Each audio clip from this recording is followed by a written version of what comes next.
কংগ্রেস থেকে মানে আগা ইলেকশনে আমরা কংগ্রেস পার্টি করছি।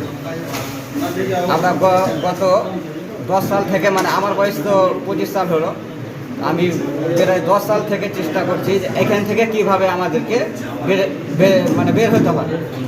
এখন পর্যন্ত আমাদের পাকুড় প্রখণ্ড থেকে এরকম ক্যান্ডিডেট আসেনি যে আমরা লড়াই করি। এবার এসছে, ওই কারণে আমরা কংগ্রেস ছেড়ে আরসো পার্টিতে জয়েন করেছি।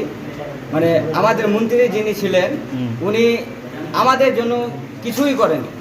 সর্বপ্রথম কথা হলো আমার যে আমাদের হসপিটাল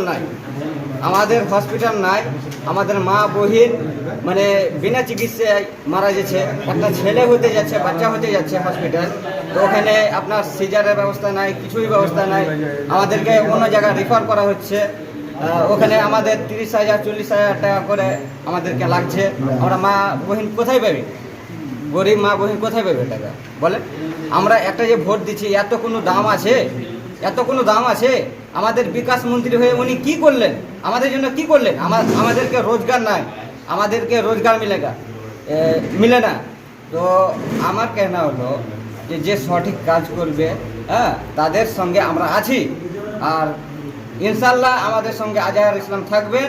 আমাদের পাকুড় প্রখণ্ডের, পাকুড় বিধানসভার উন্নতি হবে, ইনশাল্লাহ উন্নতি হবে।